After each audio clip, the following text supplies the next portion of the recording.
Esto es Imagen Empresarial y me da mucho gusto saludar esta mañana a Renzo Merino, vicepresidente y analista senior de Moody's Investor Service. ¿Cómo estás, Renzo? Buenos días. Muy buenos días, gracias por tenerme. Al contrario, gracias por tomar la llamada. Y bueno, primero saber con respecto a la observación más reciente que hizo Moody's, ¿cuál es la visión del conjunto de la economía en este momento, prácticamente en el cierre de 2021? ¿Qué se evalúa y sobre todo cuáles son las diferencias con respecto a la última evaluación que se había hecho de México? Bueno, hacia la primera mitad del año veíamos que la economía se venía recuperando a muy buen ritmo, aunque hay que rescatar que los vientos a favor venían principalmente desde afuera.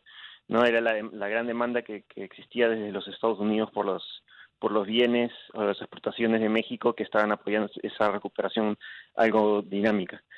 Pero hacia mediados de año hemos visto que esas dinámicas se han ido moderando y mientras tanto vemos en lo que es la demanda doméstica, es decir, el consumo de los hogares y principalmente temas relacionados a la inversión privada, que todavía hay un rebote bastante gradual y eso está conllevando a que la actividad económica se modere.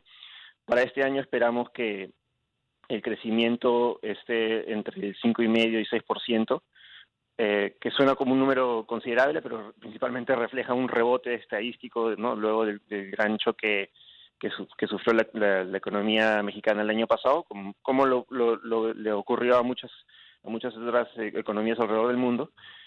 Y para el próximo año esperamos que el crecimiento sea más cercano al 3%, que difiere en algo con el 4% que proyecta el gobierno, en parte porque nosotros no esperamos un rebote en la inversión privada.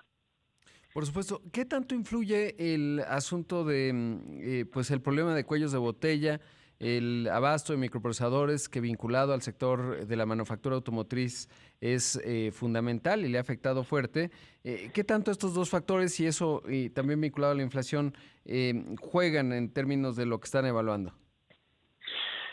El tema de los cuellos de botella claramente es un impedimento para el sector externo, ¿no? Ese que se enfoca en las exportaciones y también para aquellos sectores que están relacionados al sector externo que quizás están más en lo que es la zona de servicios.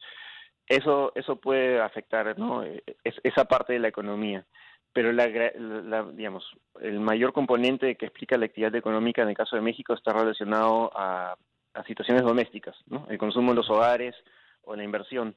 Y la inflación claramente puede también afectar, ¿no?, las decisiones de consumo de los hogares, aunque hay que recalcar también que, sobre todo en lo que fue el tercer trimestre de este año, hacia agosto, el hecho de que se haya visto un nuevo pico de la pandemia en el país claramente ha afectado muchas actividades económicas, incluyendo el consumo.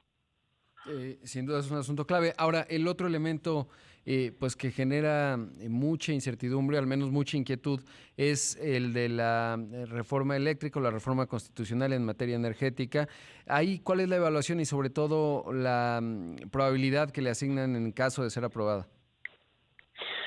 Bueno, eh, todavía nos estamos manejando escenarios, ¿no?, Ujú. alternativos respecto a la reforma, porque si bien hemos visto la propuesta que ha hecho el gobierno, creemos que todavía falta el tema del debate político y ver ahí qué, qué posibilidades tiene de pasar la reforma, ¿no? Sobre todo recalcando que como se trata de una reforma constitucional, para que esta propuesta sea aprobada, necesitaría una reforma, perdón, una mayoría calificada para que este sea el caso, ¿no?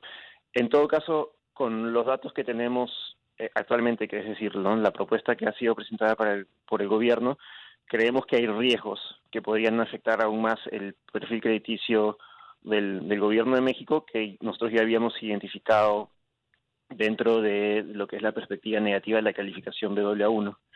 Uno de estos riesgos está relacionado con que la reforma pueda desincentivar la mayor inversión privada, no solamente en el sector eléctrico, sino en otros sectores que, por ejemplo, donde se está optando por utilizar energías verdes, ¿no?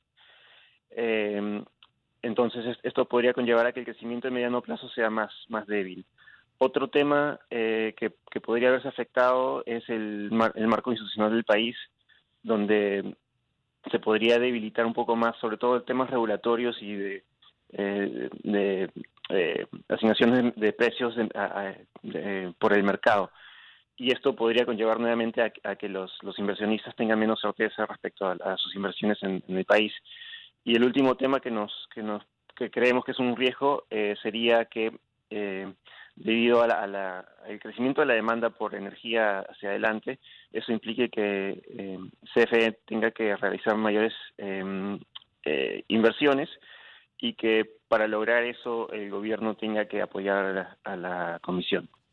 En términos de la revisión de la calificación de México, como ya nos decías, Baa1 con perspectiva negativa, ¿cuándo volverían a revisar? Y sobre todo en caso de que se aprobase la reforma, ¿cuál sería el escenario en términos de la revisión de la calificación de México? La última revisión formal que hizo Moody's se realizó en abril de este año. Uh-huh.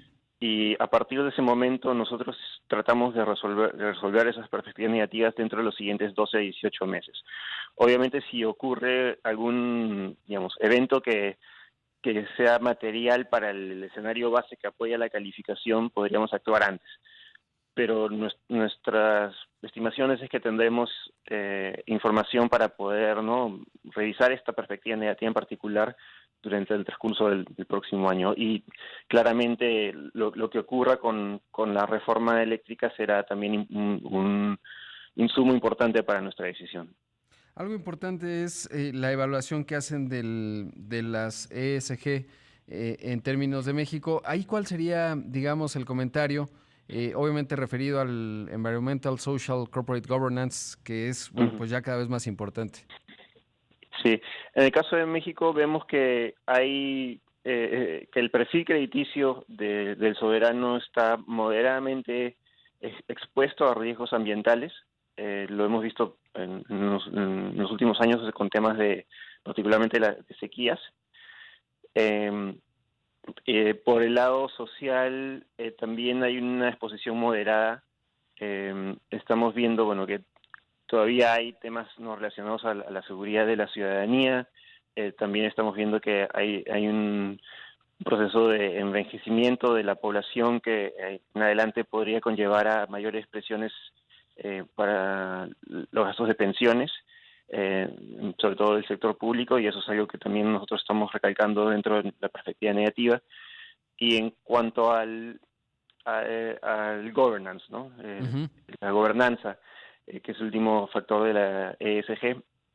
En el caso de México también vemos que es un factor moderadamente de neutro a moderadamente negativo, principalmente porque vemos un balance entre un manejo prudente de las políticas macroeconómicas, es decir, las decisiones para controlar, por ejemplo, la inflación por el lado monetario o el manejo de las cuentas fiscales, pero lo que sí hemos visto en particular en la última década es un deterioro en el marco institucional del país, ¿no?, relacionados a temas como el control de la corrupción o el respeto de la ley, en que nuevamente puede empezar sobre la certeza que tengan los inversionistas para ir a México. Por supuesto. Renzo Merino, vicepresidente y analista senior de Moody's Investor Service. Muchas gracias. Un gusto. Buenos días. Buenos días. Ahí escuchamos, como ya le decía, Renzo Merino, vicepresidente y analista senior de Moody's Investor Service.